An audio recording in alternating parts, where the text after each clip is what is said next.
Olá pessoal, sou Ricardo Graça e vou apresentar para vocês, nesse curso, como criar material didático. Vamos ver métodos ativos e passivos, técnica de Feynman, como criar um vídeo tutorial e uma ferramenta para gravar as telas de computador para esse vídeo tutorial. Portanto, eu espero que vocês aproveitem ao máximo para criar os seus conteúdos, sendo em vídeo ou sendo em artigos. Vamos tratar agora de métodos de aprendizagem, onde nós temos os métodos passivos e os métodos ativos. Os métodos passivos são todos os métodos onde você é exposto ao assunto de uma forma onde eles chegam até você como informação, como conteúdo, mas você não praticou esses assuntos. Então, assistir a uma aula, assistir vídeos, ler um artigo, aulas em áudio, todos esses são métodos passivos de aprendizagem.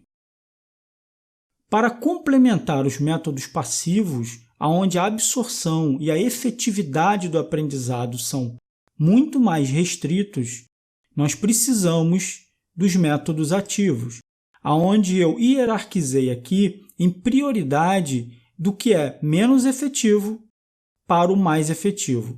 Eu organizei a hierarquia em menos efetivo até o mais efetivo.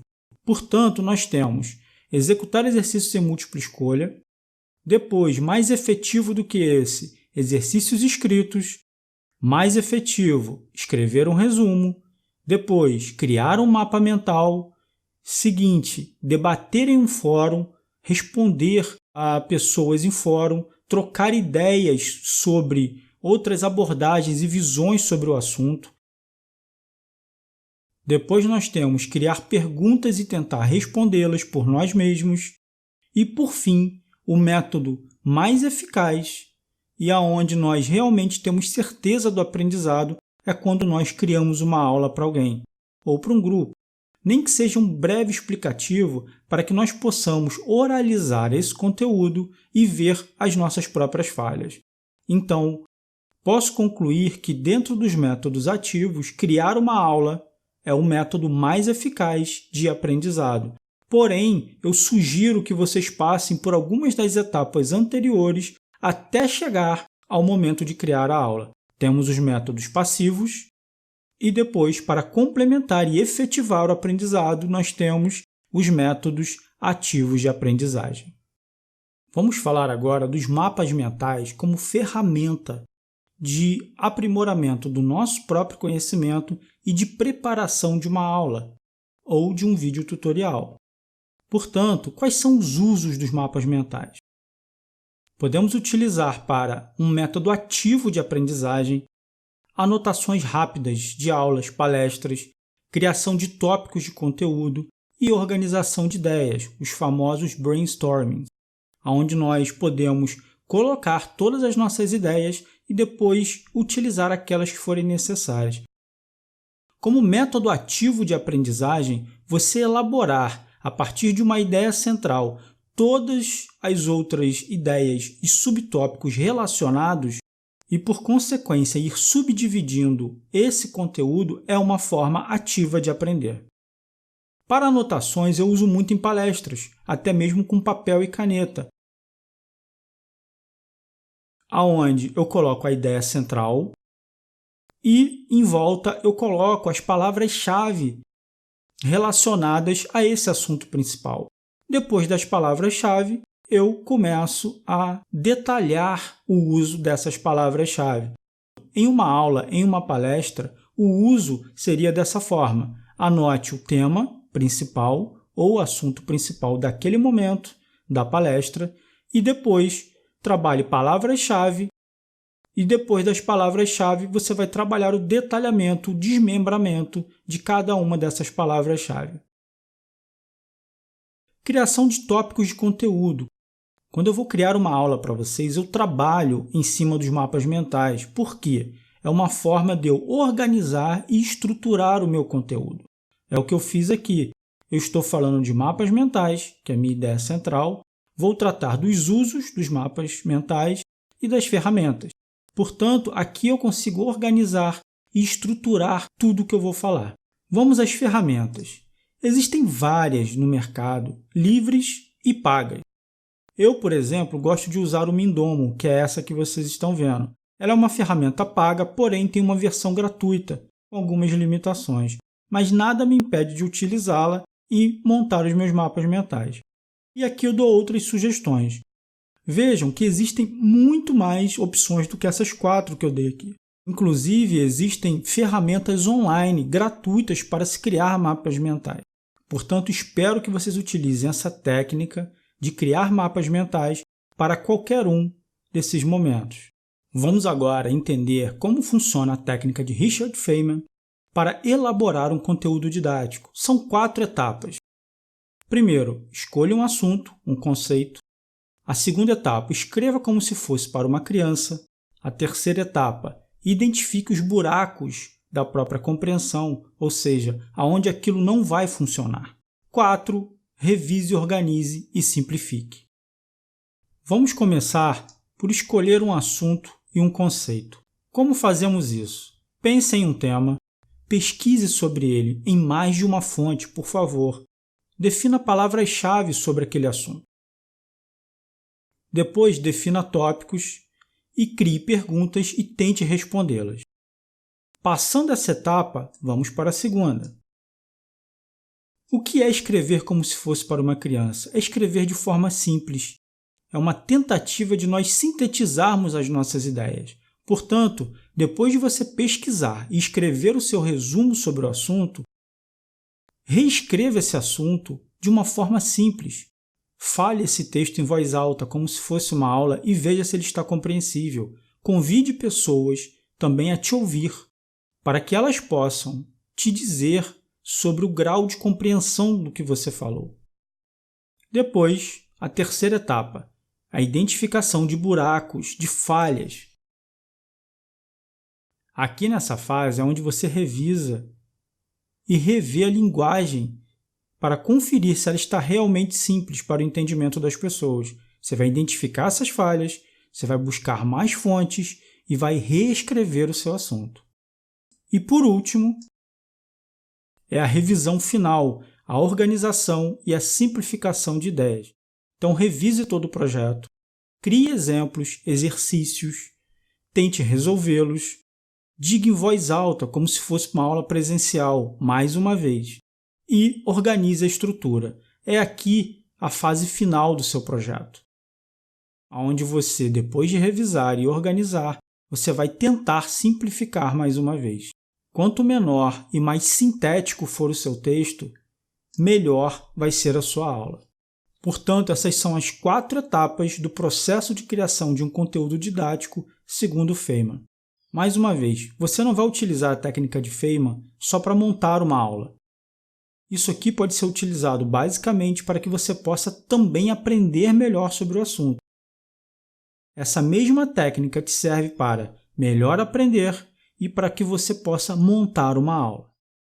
E como escrever um bom texto? Vale lembrar que todo texto é uma redação, você redige esse texto. Porém, os textos podem seguir modos e tipos diferentes. Por exemplo, nós temos em modos uma redação descritiva, narrativa e dissertativa. A dissertativa é a que normalmente utilizamos para a criação de artigos científicos, acadêmicos e também a redação escolar. A dissertação é o nosso modo para criar um artigo. Agora vamos aos tipos. Nós temos o escolar, publicitário e jornalístico. O escolar, eu marquei de vermelho para ficar destacado. O escolar ele pode ser uma dissertação expositiva ou argumentativa. A dissertação argumentativa é aquela utilizada na redação escolar, onde você faz a defesa de ideias e apresenta o seu ponto de vista como autor, mesmo que você não declare explicitamente no seu texto que a sua opinião está ali. Mas é importante entender que na dissertação argumentativa o seu ponto de vista está presente. Depois nós temos a dissertação expositiva, onde nós somos objetivos, nós tratamos exclusivamente do assunto, sem opiniões, porém com método de pesquisa, onde apresentamos dados, análise e resultados. Eu fiz questão também de destacar em vermelho para que vocês possam entender que o nosso tipo de texto em artigo ele é uma dissertação expositiva, onde eu trato de um assunto de forma objetiva e sem as minhas opiniões pessoais. O que eu utilizo é pesquisa, análise e resultado. E aqui eu montei uma estrutura expositiva, pelo menos uma forma básica dela, para que vocês possam criar conteúdo didático. Não necessariamente essa estrutura é uma estrutura acadêmica ou científica, mas uma forma simplificada para que vocês possam criar o conteúdo educacional. Portanto, nós temos o título. Pense na ideia central. O título deve ser claro, útil e estimular a curiosidade. No máximo, 6 palavras.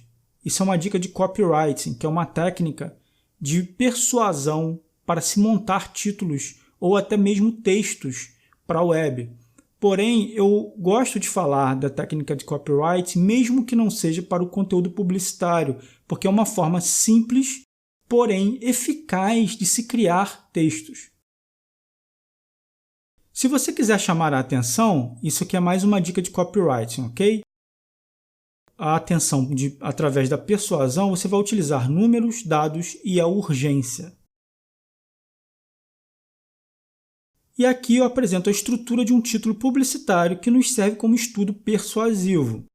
Essa estrutura segue número, adjetivo, palavra-chave e benefício. E aqui eu dou um exemplo. 5 incríveis dicas para escrever melhor. Esse é um bom título, esse é um bom exemplo de criação de título. Agora vamos ao segundo recurso, que é a palavra-chave. Busque por palavras e termos relacionados para criar os tópicos, os capítulos, assim como desenvolver o conteúdo. É muito importante a busca de palavras-chave para se escrever, porque ela nos dá um norte para que possamos desenvolver cada microideia, cada assunto, cada tópico ou cada subtópico. E o conteúdo? O conteúdo segue a mesma estrutura da dissertação escolar, ou seja, a dissertação argumentativa, onde nós temos uma introdução. Para facilitar a construção dessa introdução, eu sugiro que vocês perguntem o que, onde, quando e como. Respondendo a essas perguntas, vocês vão conseguir criar a introdução de vocês. E depois o desenvolvimento. Vocês vão utilizar um parágrafo para cada ideia. Utilize as palavras-chave que você pesquisou anteriormente para a construção de cada um desses parágrafos. E depois nós temos a conclusão. O que é essa conclusão? A conclusão é um retorno à introdução. Ela nos dá a ideia de fechamento. E aqui eu apresento para vocês algumas perguntas para ajudar na criação da conclusão. Que soluções podemos encontrar para o problema? Se couber, tratar de um problema, é claro. E o que merece destaque no texto apresentado? Se você criar perguntas, você consegue também criar a sua conclusão. Eu dei apenas 2 exemplos, mas vocês mesmos podem criar as suas perguntas que levem a uma ideia conclusiva. Portanto, apresento para vocês nesse mapa mental uma ideia do que é uma redação, ou seja, qualquer texto que nós redigimos é uma redação, e qual é a estrutura de um texto expositivo educacional. Nesse tópico, eu estou detalhando para vocês quais são os métodos ativos. Portanto, escolhi 4 dos principais métodos ativos de aprendizagem, onde vocês também podem utilizar para propor exercícios para os seus alunos. O mais básico é o questionário de múltipla escolha. Ele tem algum aproveitamento, mas não fixa tanto quanto os demais. Depois, crie perguntas e as responda. Nesse método, o aluno é estimulado a criar perguntas acerca do assunto exposto. Ao final, ele mesmo deve respondê-las, buscando assim as respostas na revisão do seu próprio conteúdo. é mais demorado, porém a pesquisa fará com que o aprendizado seja melhor fixado. Um outro recurso é o debate em fórum, em comunidade. Inclusive, essas mesmas perguntas da opção B podem ir para esse fórum, para esse debate na comunidade. Porém, para que esse método exista, é necessário que a plataforma de publicação te forneça esse recurso. E depois, podemos utilizar o método de Feynman para criar uma aula. Dentro dos métodos ativos, esses 4 eu considero que são os mais aproveitáveis para se absorver um conteúdo. Nós já vimos o básico de métodos passivos e ativos de aprendizagem. Agora é hora de estruturar a nossa aula. Um esquema simples, dividido em métodos passivos e ativos. Uma aula segue um encadeamento, uma hierarquia de assuntos, onde o assunto que é dependência de outro assunto deve ser apresentado primeiro. Então, dentro dessa estrutura, eu divido em 4 fases. Como estamos tratando de vídeo tutorial, eu vou apresentar para vocês a parte da estrutura que corresponde ao conteúdo que é capturado, que é gravado das telas de computador, como eu estou fazendo agora com vocês. Então, a fase A é a introdução da aula. Dentro dessa estrutura, você faz um breve resumo do que o aluno vai aprender e como ele vai aprender. Você pode mostrar o que ele fará ao final com o conteúdo aprendido, apresentando também o produto final. Depois vem a fase do capítulo 1. O capítulo 1 é onde você apresenta a base do assunto.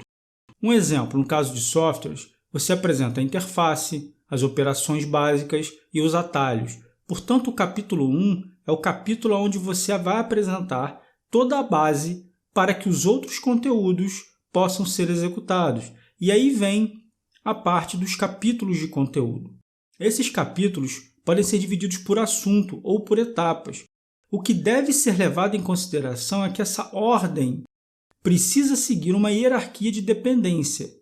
O assunto que é dependência de outro deve vir na frente. É dessa forma que eu monto o conteúdo de cada aula, de cada curso online. Eu crio uma hierarquia de capítulos onde o capítulo anterior é dependência do capítulo posterior e nunca o inverso.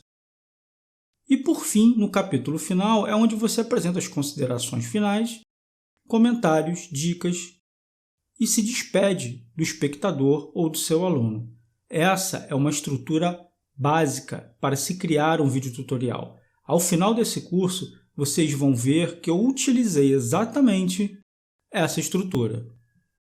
Um vídeo tutorial é uma técnica passiva de aprendizado. Nós já vimos isso anteriormente. Só estou lembrando a vocês que eles não serão suficientes como forma efetiva. Precisaremos utilizar os métodos ativos de forma complementar. Portanto, compreendendo que existem esses métodos passivos e ativos, vamos agora entender como estruturar melhor esse encadeamento de ideias para a construção de um vídeo tutorial. Vocês vão ver que nós precisamos sempre trabalhar da seguinte forma. O conteúdo de dependência X tem que vir anterior ao conteúdo que necessita dessa dependência. Portanto, se vocês conseguirem organizar e estruturar todo o seu conteúdo didático, avaliando e analisando o que é preciso vir primeiro como dependência do próximo conteúdo, vocês vão conseguir transmitir melhor e com mais eficácia a sua aula.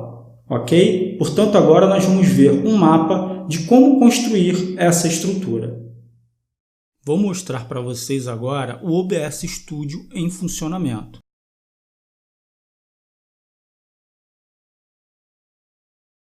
Eu abro o meu OBS Studio.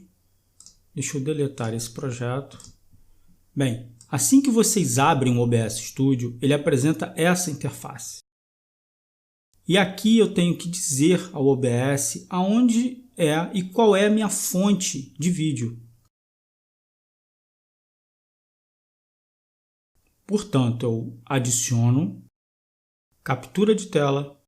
Poderia ser outra fonte, como um vídeo para transmissão ao vivo, uma imagem, um texto, mas vamos de captura de tela. Vou colocar um nome para minha cena. Aqui ele me dá um preview e me dá a opção se eu quero capturar o cursor. Sim, então ok. Aqui ele já está capturando a tela, não está gravando ainda, mas está me mostrando que vai ser capturado. Posso redimensionar para capturar apenas uma área. E aqui embaixo ele me mostra o microfone do computador, para que você possa monitorar a transmissão de áudio. Pressionando iniciar gravação, ele começa a gravar tudo o que é feito na minha tela. Mas aonde ele salva e como configurar esse arquivo? Eu venho em configurações, aqui eu tenho várias opções. Vou mostrar para vocês a parte de saída, que é onde ele grava os arquivos que você capturou da sua tela. Aqui eu escolho a taxa de bits do vídeo. 4.000 é uma boa taxa para enviar para YouTube, por exemplo. O encoder ou codec é o 264, o H264, que é para streaming e também para envio para canais de internet. Taxa de áudio 160 está ótima. E gravação é o caminho para onde ele vai gravar o meu conteúdo. E o formato de gravação arquivo MOV. Poderia ser MKV, MP4, FLV. O MOV é um formato bom. Em saída, eu marco qual é a minha qualidade em taxa de bits, qual é o encoder e aonde eu vou salvar. Na guia Stream, você poderia utilizar se quisesse transmitir ao vivo para algum dos seus canais. E aqui você pode escolher os canais onde você tem conta para uma transmissão ao vivo. Por exemplo, eu já fiz várias transmissões ao vivo para a minha conta do YouTube. Né? Basta eu selecionar YouTube e colar a chave de transmissão que é fornecida pelo YouTube no momento que eu crio o canal de transmissão lá. Colo essa chave de transmissão aqui, pressiono OK e eu posso transmitir tudo o que eu gravo. No caso, eu já tenho as minhas configurações de saída, que é o que me interessa para isso. Configurei e basta agora eu pressionar iniciar gravação. Basicamente, essa é a forma de utilizar o OBS Studio. É uma ferramenta de gravação de tela e também de transmissão ao vivo para canais de internet. Para gravar os seus videotutoriais, ou seja, as gravações da tela do seu computador, existem N softwares para fazer isso, em ambiente Linux, Windows ou macOS. Porém, eu vou indicar uma ferramenta que é livre e muito poderosa. Ela se chama OBS Studio. Através desse link que eu vou disponibilizar para vocês podem fazer o download para as 3 plataformas. E ele serve para, além de capturar as suas telas, fazer transmissões ao vivo, ou seja, o famoso streaming, para as suas contas de YouTube, Twitch e N outras. Portanto, é o que veremos agora. Vou apresentar para vocês agora algumas ferramentas para editarem vídeos. Não vou adentrar detalhes de edição de vídeo. O que me interessa agora é apresentar as ferramentas apenas. Eu tenho 2 sugestões. Uma é o Kdenlive, que é um software para Linux com opções de Windows e macOS. Já vou entrar e abrir o meu Kdenlive para que vocês vejam um pouco da sua interface.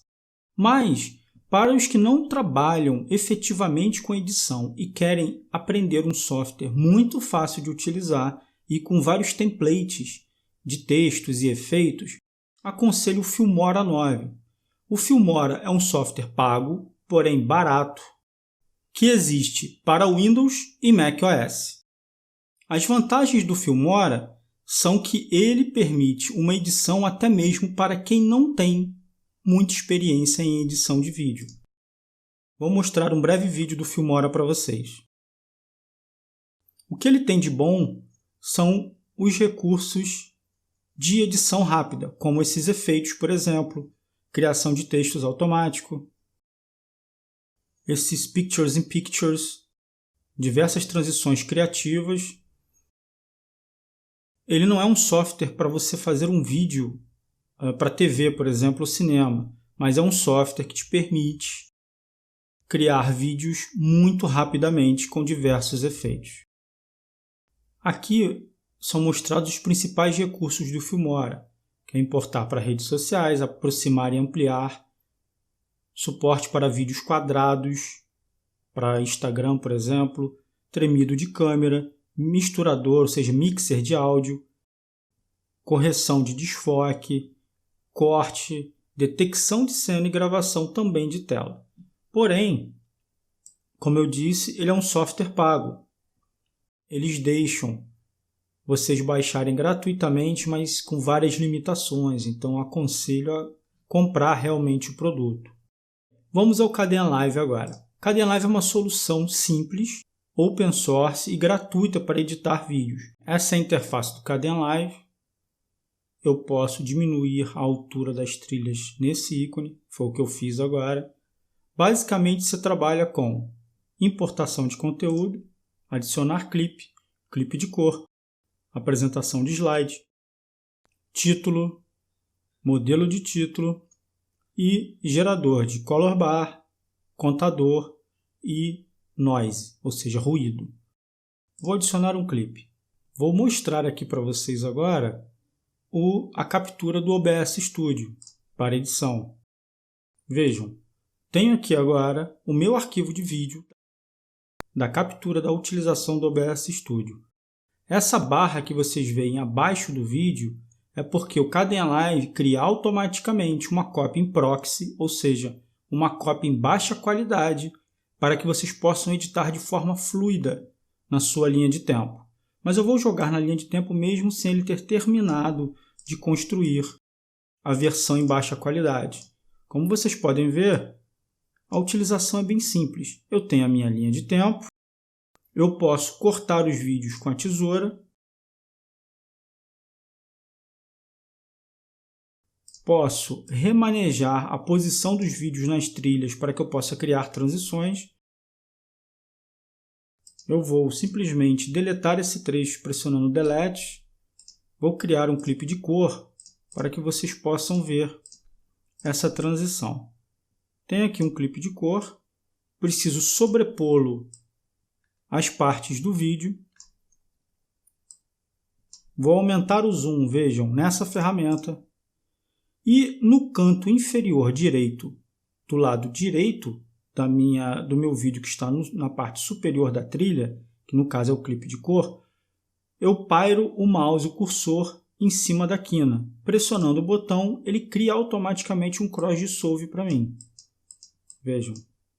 Agora, no outro lado, fica no canto inferior esquerdo. Pressiono o cursor sobre a quina e eu tenho aqui agora uma transição de entrada. Vou diminuir o zoom novamente. Vou pressionar o playback e vocês vão notar a transição. Software muito simples de se trabalhar. Se eu quero criar uma transição no início do clipe, vou aumentar o zoom para que vocês possam ver, eu vou pairar o cursor sobre o canto superior esquerdo, ele muda o ícone para um dedo, para uma mão apontando com o dedo, clico e arrasto para a direita. Vocês vão ver que ele criou uma diagonal em vermelho. Essa é a minha área de transição, ou seja, de esmaecimento. Vejam que nessa área central ele me mostra as propriedades do clipe. No caso, eu tenho um efeito de desaparecimento do preto, que é o meu fade in. E aqui ele me mostra a duração, que eu posso aumentar ou diminuir. Ok? Posso usar também esse slider. No caso aqui, ele tem exatamente 1 segundo.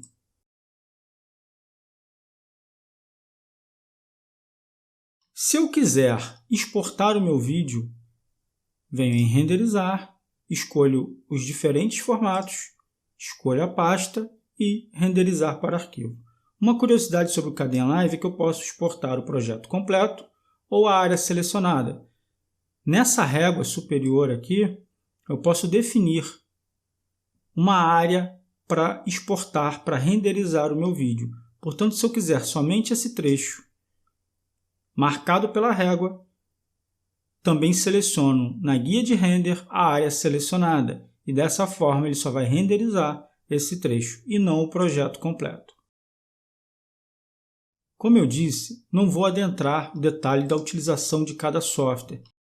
Estou apenas apresentando para que vocês vejam as soluções. Outra coisa interessante do Kdenlive é que assim que ele cria o clipe de proxy, ou seja, o clipe de baixa qualidade, ele mostra um ícone amarelo com a letra P de proxy sobre o trecho do vídeo. Eu tenho uma reprodução em tempo real, mesmo trabalhando em Full HD.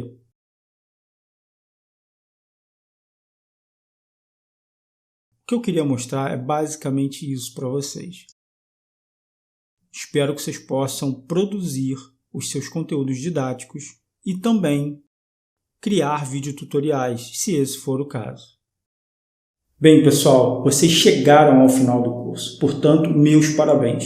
Espero ver os seus conteúdos didáticos, tanto em vídeo quanto em artigos acadêmicos, científicos ou simplesmente educacionais, como vimos no curso. Portanto, mais uma vez, uma boa sorte!